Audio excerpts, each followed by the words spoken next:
Ang oras po natin, ano, alas 4 na ng hapon, 4:28. At inaantay pa rin natin na ibaba yung bultuhan. Halos paghapon na tayo dito nag-aabang mga aga, ando pa rin, no? Pero dinala na po yung balsa. Nandun na sa bangka yung lagayan ng bultuhan. At inaabangan na natin na ibaba dito, tuluyan. Sana matimbang yung mga aga para malaman natin kung mga ilang kiluhan. Ito na mga aga, nagdumating na po ang panibagong hakot do sa bangkang naibultuhan. Ayan po, kinikilo na po nila. Oh.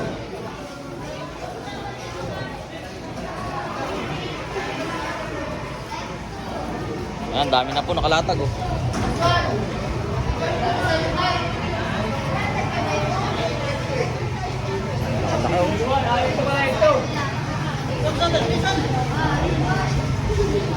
Ito pa po ang isa pa. Oh. Malaki-laki rin.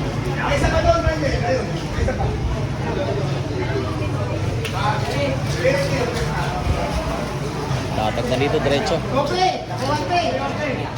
7. Next one.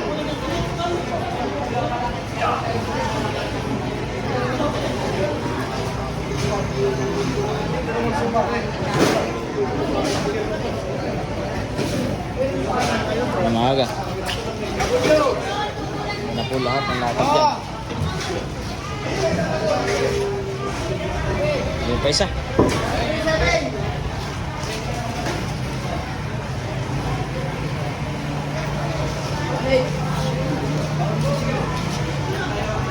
Pero tipor, mahigit.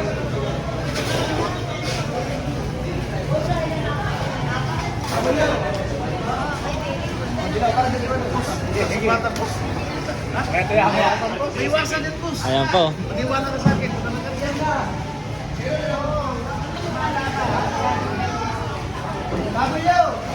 May bago po.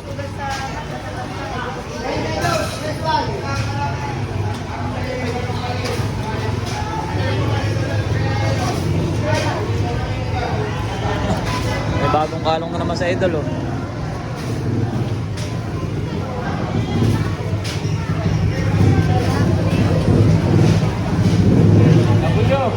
Next one.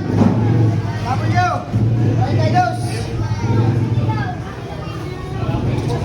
Ay, yun ang tama pala, oh. Kaya pala may bawas. Sayang.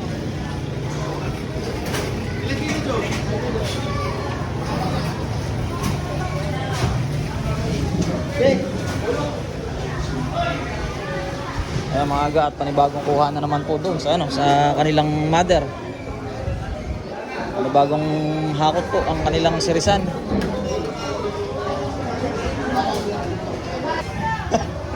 Quality ano yun, ah?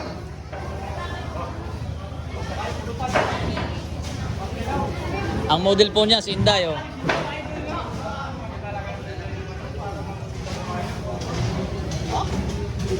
Grabe.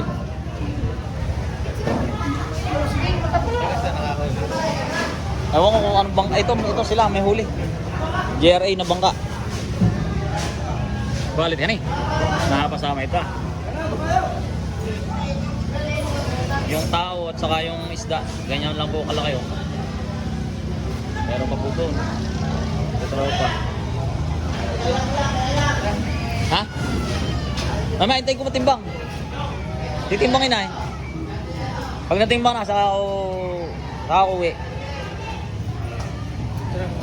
Sige, titignan na kita.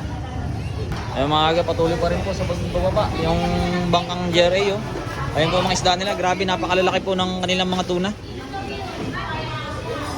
At higit sa lahat, may isang mas malaki. Ayan po. Yan, nasa pinakagitna nila. Ang laki po niyan.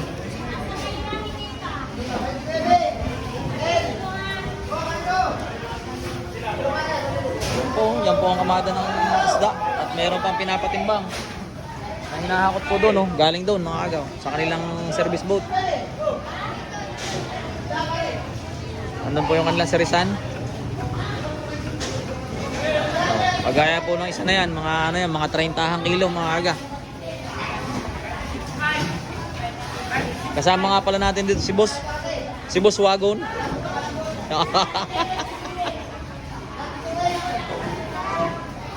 aga, may mga tinitimbang po. At talaga namang marami pong namangha. Hindi lang tayo ang namangha sa ganito kalang isda. Oh, pakalaki ay. Ganyan po yan. Yun pa, may mga binababa po doon. Sana matimbang talaga ito mga aga para maidetalya natin sa ating mga manonood. Kung, isang bangka. 36 na pirasong barilis minsan, 36. Ang barilis nila, saka isang pang 37 yung pinakamalaki. So, tingnan mo kalalaki ng isda nila. Yan lang mga maliliit ito, ilang piraso. Balit yan eh. Malalaki ito, gaganda. Diba yan eh. Mga sariwa-sariwa pa ang itsura. Grabe, pero pa hanggang pa doon. 36 piraso, pang 37 po yan. Kaso yun nga mga aga, ang presyohan po ng tuna ngayon ay natapat sa hindi ganun kataas. Sa medyo mababa na po ang presyo, kaya malamang sa alamang malaki yun ang mawawala kumpara kung malaki yung kung mahal yung mga kilo na isda sa bawat piraso. Dahil meron pa silang mga less 1 kilo sa may mga sugat po. Pagaya na no. Yung may mga sugat, may bawas na isa. Siya, gaganda na eh. Napakaganda po mga agaw. Sinasabing talagang ito, lalo parang bagong huli lang itong dito. Kung tatlo na ito magkakatabi. Kaapat. 1, 2, 3, 4, 5. Parang mga bagong huli lang po. Ayan o, tamada na mga aga. Ayun pang isa. Bale yan, tatlong sunod-sunod na po yan, tatlo. 1, 2, 3, 4 at meron pa doon. Rogado, si Pinsan Junjun, ang pagtitimbang, maghapon na yan nagkikilo. Siya lang man din mag-isa.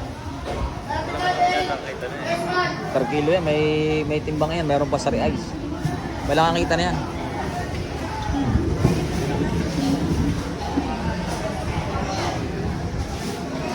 Grabe mga agaw.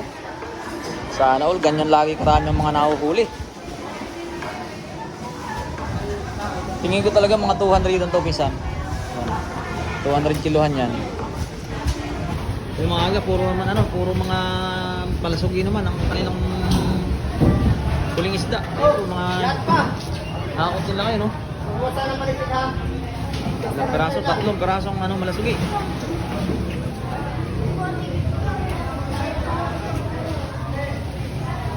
Grabe ang isda nila kayo, mga aga, napakarami.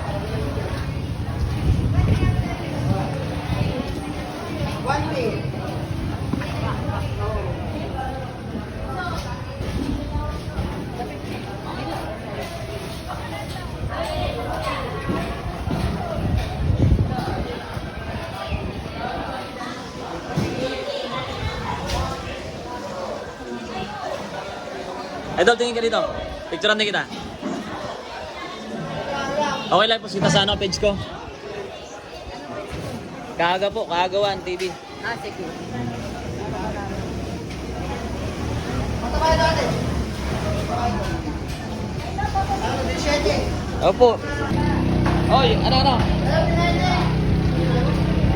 Hindi pa eh. Hintayin ko lang matimbang itong bultuhan. Okay. Bakit?